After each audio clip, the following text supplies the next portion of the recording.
And on the final week of what's been an up-and-down election campaign for him, I'm joined by the Brexit Party leader, Nigel Farage. Thank you very much for being with us today. Now, before we get on to your own campaign, I just want to start with the interview that we did with Boris Johnson, where he says he wants to see an Australia-style, points-based immigration system. I've heard that before. Must have been listening to you. You must be delighted. I've been saying this for years, that we should not be discriminating against people coming from other parts of the world in favour of the European Union, and you do it on a skills base. You also differentiate between settlement and work permits. And yes, you're right, they're beginning to say the same things. The problem is they'll make no real commitment to cut the numbers coming in. And this is the fourth Conservative manifesto in a row promising to reduce numbers. I mean, he guaranteed that numbers would come down when I sat down with him. I don't believe him. Come on, this is the same Boris Johnson who twice has publicly called for mass amnesties for illegal immigrants. I mean, we can have a little look to something else that he told me about immigration in that interview. The Prime Minister saying, I'm a believer in allowing people to come into this country if they have talents and they want to do things and make their lives in the UK and they can contribute to our economy, fantastic, and we've benefited from that. So how does he square that with calling for amnesties for hundreds of thousands of illegal immigrants? Boris Johnson has always been very soft on the immigration issue, but you know what? There's an election on, so tell people what they want to hear. It's a problem for you, though, isn't it? Because if Boris Johnson is effectively promising what you want to see on immigration, he's promising to get Brexit done.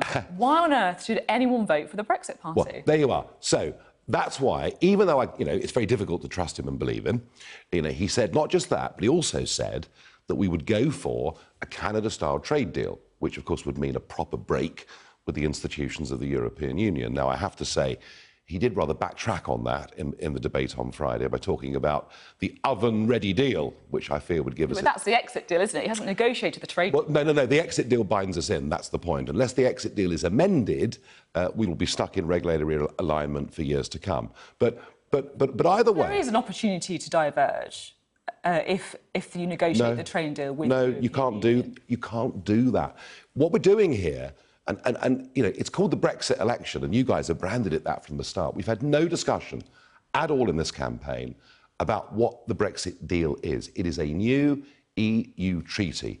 If it goes through unamended, we will find it virtually impossible to make trade deals with any other part of the world, and we will find ourselves in everything from financial services to fisheries bound by EU law. But there is still time for it to be amended. But what I did do... It is Brexit, though, isn't it? Because you have been pouring scorn on this Brexit deal. It ends free movement of people. It does allow us... No, it doesn't. There's a clause... No, it doesn't, you see. Trade deals. It says we can stop contributing the amount that we pay now to the EU budget. We leave the customs union. It might not be the Brexit that you personally want to see, but it is a form of Brexit. Well, if you've read it, you'll see that free movement of people has been rebranded with a new word called mobility. Look, if we make some amendments... Well, Boris Johnson's talked today about a new Australia-style points-based system. And every time he does this...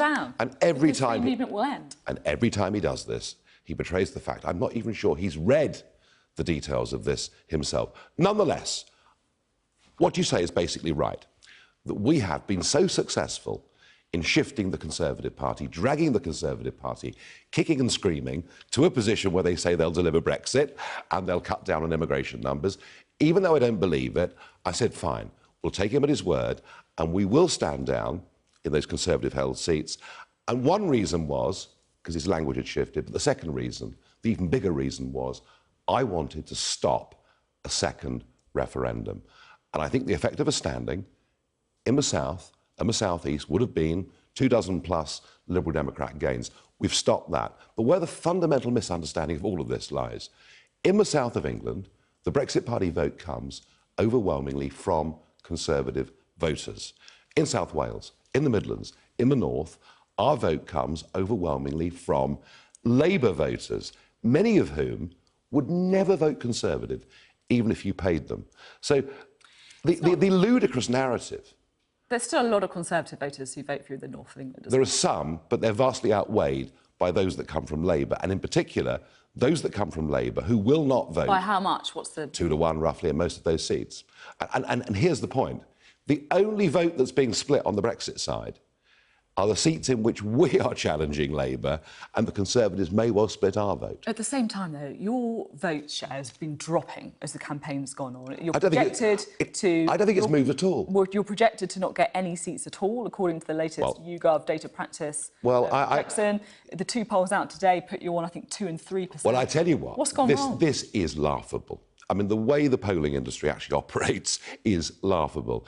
I promise you, when you sit there and see the results coming through in the general election, you will see that we are on roughly 13 to 14%. How many seats do you think you're going to win?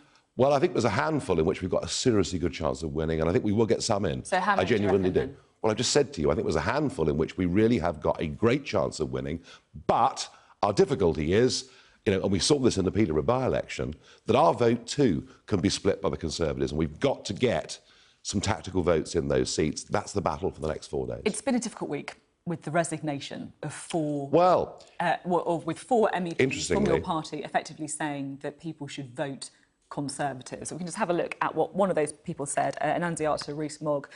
She said this week, in Scotland, Wales and England, the Brexit Party are permitting votes to go away from the Conservatives, providing us with a Remain coalition that will do anything not to honour the Brexit referendum. Well, look, she comes from a certain... Brexit are really worried. She comes from a certain class and has always lived in rural England. Certain class, well, you went to a rather nice school yourself, Farage, didn't you? And she says that in her experience, Brexit Party supporters are by 2 to 1 Conservatives. Yes, if you knock on doors in rural England, that's what you'll find. But what this shows is and I had this back in 2015. In 2015, all the commentators said, you'll split the Conservative vote. Actually, what we did in 2015 was to damage Labour when I was leader of UKIP. We gifted the Conservatives many, many seats.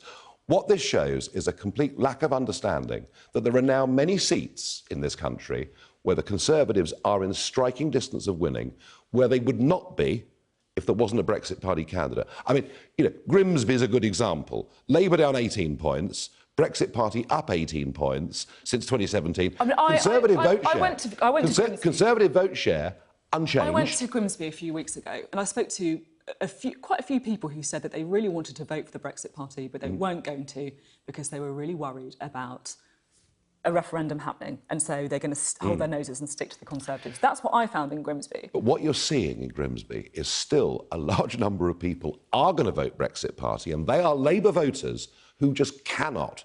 Well, I met a lot of people who voted Conservative last time, and then Brexit Party perhaps in the Euros, but were coming back to the... I'm talking about Labour voters, not Conservative voters.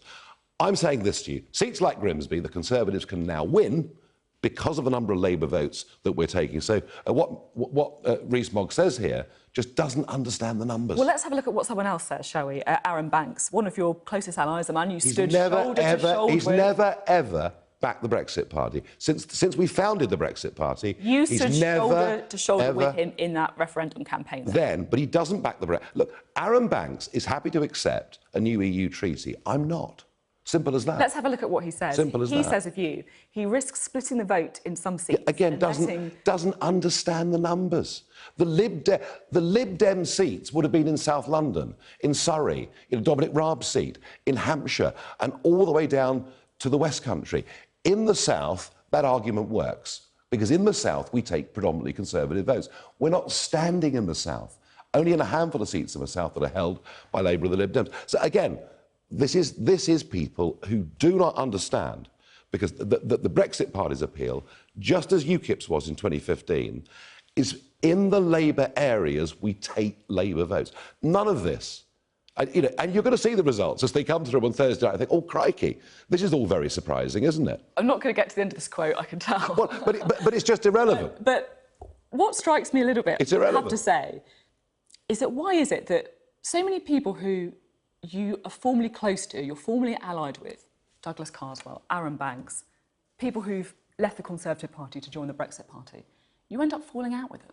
I haven't fallen out with anybody. I haven't moved. I have stood and fought on principle for 25 years, and I'm doing the same in this election. Of course I want Brexit done, but I want the right Brexit done. And I promise you this, I was the first to say that Mrs May was betraying Brexit. Everybody laughed, but I proved to be right. And I'll predict this. We will be back in crisis by June unless this withdrawal agreement is amended. And that is the fight I've got. And I want just to get a bridgehead, a Brexit Party MPs in Parliament to hold Boris Johnson to account, because otherwise we're going to see Brexit sold out. Are you not worried, though, that all of these people, Aaron Banks, for example, Nunziata Rees-Mogg and others, who genuinely believe in leaving the EU, want to leave the EU and have campaigned to leave the EU, and they're now saying, Nigel Farage, I think you're wrong? Well, it's Brexhaustion. They've changed their principles, I haven't changed mine. Do you never think it might be you? I haven't moved, I haven't shifted. I want us to have a clean break from the institutions of the European Union. And Nunziata Rees-Mogg stood on a ticket that said, we will leave with no deal, if that's what we have to do, also stood on a mantra of changing politics for good, not supporting it as it currently is. Very quickly, if we end up leaving the EU on January the 31st, what happens to the Brexit Party? It'll have to reform into the Reform Party. It'll have to campaign to change politics for good, get rid of the House of Lords, change the voting system. So much to do. And again, you'll see on Thursday a turnout much lower than the pundits expect, because people have lost faith in politics. The Reform Party, new name? Absolutely, I've registered it already. OK, thank you very much, Nigel Farage. Nigel Farage, the leader of the Brexit Party.